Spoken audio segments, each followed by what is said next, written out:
Over the weekend, Ukraine carried out a significant drone attack across 4 air bases deep inside Russia, reportedly engaging at least 41 aircraft with armed FPV drones, and now photographic evidence substantiating the loss of at least a dozen long-range strategic bombers, and probably more. While these figures may continue to climb, the loss of these and other aircraft already represent a significant blow to Russia's air power apparatus and even its nuclear posture. So let's talk about the broader implications of this strike and address the critics saying that it was an unwarranted escalation. I'm Alex Hollings, and this is a short-fused episode of Air Power.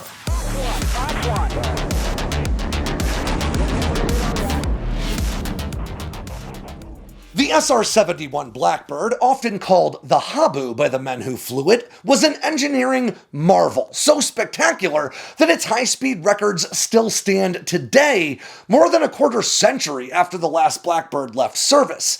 But you might be surprised to learn that there were actually only 32 of these legendary aircraft ever built, and 12 of them were lost in crashes. And that is exactly why I'm genuinely excited to partner with Wreck Watches to show you this limited edition timepiece built using titanium that was actually sourced from a real SR-71. Blackbird number 61 TAC 7956 to be exact, which was the most flown Blackbird of the entire production line, with some 1,454 missions under its belt, mostly training new Habu pilots thanks to its raised rear cockpit for instructors.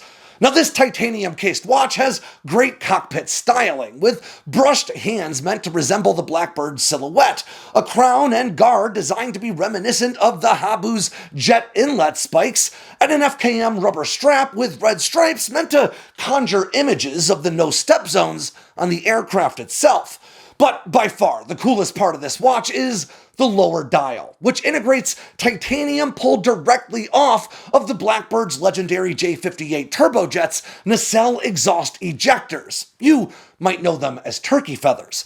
And I don't think I can overstate how cool that is, so instead I'm going to break with ad read norms and just put my cards on the table and tell you that I've already pre-ordered one of these watches for myself, and I can't wait for deliveries to start in July. And if you want to follow suit, Wreck Watches has agreed to help me give you a great deal. If you pre-order your own Habu timepiece from Wreck Watches with my promo code SAND, S-A-N-D, you'll get a 10% discount on your own piece of Mach 3 history. But you need to move fast. Once these watches start shipping in July, this 10% off will no longer apply. So if you want to own a piece of the most legendary aircraft of all time with me, go to wreckwatches.com to pre-order your Habu timepiece, or just follow the link in the description below. And don't forget to use that promo code SAND, S-A-N-D, to save 10% on what I think is really the coolest watch on the market today. Now, this attack, dubbed Operation Spiderweb by Ukraine, represented the culmination of some 18 months of planning and came right before Ukrainian and Russian delegations met for peace talks in Istanbul. Conducting the strike in this fashion allowed for Ukraine's drones to take down bombers where they're most vulnerable, on the ground, thousands of miles from the front lines. Now, this daring operation was reportedly carried out by Ukraine's Domestic Security Service, the SBU, by hiding explosive-laden drones, seemingly small Group 1 quadcopters, inside the roof structure of wooden sheds, and then loading those sheds onto trailers that had been smuggled into Russia. These shed trailers were then parked in close proximity to Russian air bases until it came time to execute, at which point the roof panels opened automatically, allowing the drones to take off and begin closing with bombers and other aircraft parked on the nearby flight lines. And despite this mission's overt success, Ukraine's creative approach to leveraging these drones also does point to some of the distinct limitations of these types of weapon systems and drone swarms as a whole. Group 1 drone systems like those employed in this attack are limited in both payload to under around 20 pounds, and especially range to usually much less than 30 nautical miles. Now that means needing to get the launch platform for these drones into pretty close proximity of your target before being able to engage the attack. China, for instance, recently unveiled their intended drone carrier aircraft that could theoretically be used to deploy Group 1, 2, or maybe even larger Group 3 kamikaze drone systems from inside its fuselage. But its non-stealth design might indicate its use as being limited to uncontested airspace, sort of like the drone carrier equivalent to the A-10 Warthog. But thanks to Ukraine sharing a border with its invader, getting these drone launch platforms into close enough proximity to Russian bases to launch this attack seems to have been as simple as just smuggling these trailers and their drone-carrying sheds across the border. Now, according to Ukraine's SBU, the 41 aircraft targeted in these strikes included nuclear-capable Tu-95 Bear bombers, sweep-wing Tu-22M supersonic bombers, and at least one A-50 airborne early warning and control aircraft, which, if lost, represents a massive strategic blow in itself. It's believed that Russia started this conflict with fewer than 10 total A-50s in service, some of which have already been lost in combat, and each of which are estimated to cost around $500 million apiece. Now, hard confirmation on the full extent of Russian losses does remain murky, but there's really no debating whether or not this offensive was a big success for the embattled Ukrainian forces, as Russian bombers have played a pivotal role in deploying long-range standoff munitions into Ukrainian territory from the relative safety of Russian airspace since the onset of this conflict. In fact, while some pundits have tried to paint Ukraine's offensive as unnecessary provocation or even escalation in the days leading up to peace talks with Russia, those who have been paying attention to this conflict recognize the clear strategic need to mitigate the effect Russia's long-range bombers have been having on Ukrainian targets. Less than a week before Ukraine launched this drone attack, Russian-friendly news outlets were reporting on a formation of 10 Russian Tu-95 bombers launching a combined 80 long-range Kh-101 cruise missiles at targets all across Ukraine in just a single sortie. And the night before Ukraine carried out this attack, Russia launched hundreds of kamikaze drones and missiles into Ukraine as they continue to push hard to enter into these negotiations with the most dominant possible hand. Ukraine responding in such an effective fashion on the eve of these negotiations is absolutely not optimal for Russia, who really hoped to leave as little room as possible for Ukraine's President Zelensky to negotiate. But while this reduction in Russia's ability to launch long-range cruise missiles into Ukraine could certainly ease Ukraine's strained air defense operations, it is also worth noting that this strike has much further-reaching geopolitical implications for Russia specifically. Now, Russia's Tu-95 Bear bombers, which appear to make up the brunt of the targets in this offensive, have been out of production for more than 3 decades, with the final Tu-95 delivered all the way back in 1993. Likewise, production on the A-50 and the Tu-22M both ended in the early 90s, meaning all losses suffered to these aircraft lines just can't be replaced. Now, it's believed that prior to this attack, Russia had between 40 and 50 operational Tu-95 bombers and maybe another 50 to 60 Tu-22Ms, and again, fewer than 10 A-50s. Now, Ukraine says the attack successfully engaged 34% of the cruise missile carrying aircraft at the 4 targeted air bases. And I want to take a second to emphasize that, because there's been some real confusion surrounding that figure in particular in the media over the past day or two.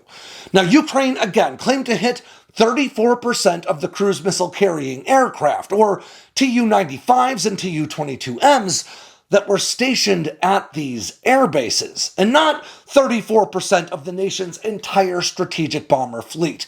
And that is a pretty important distinction. Now, some analysts are reporting satellite images confirm the loss of at least 14 aircraft, primarily bombers, which were destroyed in this specific attack, amounting to what Ukraine alleges is roughly $7 billion worth of damages.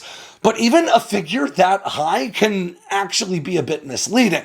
Without existing production lines to replace these aircraft, it means Russia either must stand up new production infrastructure to replace these losses, or convert other types of aircraft to fill that lost bomber, cruise missile, and airborne early warning and control capacity that were all lost in these strikes. And the only real potential option for recouping Russia's lost bomber capacity today would be to produce more modernized Tu-160M2 supersonic bombers, which are produced by Russia's United Aircraft Corporation and have existing production lines to this day. But it might not be quite that simple. According to a report published earlier today by The War Zone, these bombers reportedly rang in at around $500 million American dollars for the Russian Air Force prior to the sanctions put into place following Russia's invasion of Ukraine. And Russian aerospace expert Pyotr Butowski told The War Zone today that prices would be roughly 50% higher as a result, making these non-stealth swing-wing bombers roughly comparable in price for Russia as America's new stealth B-21 Raiders are today. And if that estimate is accurate, it means replacing just 14 lost bombers would realistically cost about $10.5 billion. And while losing 14 aircraft might sound a lot less significant than some news outlets and content creators have suggested in the past day or two, it is again worth noting that these losses, estimated to be worth billions, were created by just 117 small and inexpensive drone quadcopters operated by pilots safely inside Ukraine. And these bombers are, of course, nuclear capable, meaning Russia also just suffered a serious blow to the airborne leg of its nuclear triad, made up of aircraft, submarines, and intercontinental ballistic missiles, prompting some to criticize this attack as the potential impetus for a nuclear escalation from Russia. But as the Center for Strategic and International Studies pointed out recently, quote, Russia's nuclear threats have underpinned each stage of this conflict. Or as Heather Williams, the director for the Project on Nuclear Issues and a senior fellow at the CSIS Defense and Security Department put it, and I quote, nuclear threats have been a part of Russia's strategy in Ukraine since the invasion in February 2022. The Kremlin clearly perceives some benefit from this strategy. One reason might be deterrence and nuclear signaling, but another reason Russia continues to rely on nuclear saber rattling is because it is getting away with it. These risky behaviors are essentially cost-free to Moscow. So, what can we really take away from this successful Ukrainian operation? Well, that counter-drone defenses are essential at air bases everywhere, because drone attacks like these can very quickly overwhelm local air defense capabilities. But also, that launching these sorts of attacks remains a pretty complex and difficult undertaking, if only because of the range limitations of the sorts of drones employed in these kamikaze swarms. And finally, that anyone telling you Ukraine shouldn't engage the same Russian aircraft being used to launch attacks into Ukraine on a near-to-daily basis has either been fooled into believing that Russia will start a nuclear war over some Ukrainian drone strikes on Russian air bases, or they haven't been fooled at all, and they're intentionally helping to spread this Russian narrative in hopes of creating enough fear within the West that the world will just sort of accept this new era of Russian imperialism and let them have Ukraine for themselves. So, as usual, I'm reminding you that every message has a motive. And if you see people pouring out of the woodwork to criticize Ukrainian combat operations leading up to peace talks, but silent about Russian offensive operations leading up to those same discussions, well, it doesn't sound like peace is ultimately their goal so much as peace on Russia's terms. Because it is important to remember that in a conflict like this, both nations want the conflict to end. They're fighting over whose terms it ends on. Russia's or Ukraine's. And with that ends yet another edition of Airpower from Sandboxx News. I'm Alex Hollings. Make sure to swing by sandboxnews.com today and every day for all the latest in news, entertainment, and now merch from all around the force. If you got anything out of today's video, make sure to click like and subscribe down below and leave me a comment so I know what I should cover next. And of course, don't forget to tap on that bell icon so you never miss a drop from Sandboxx News.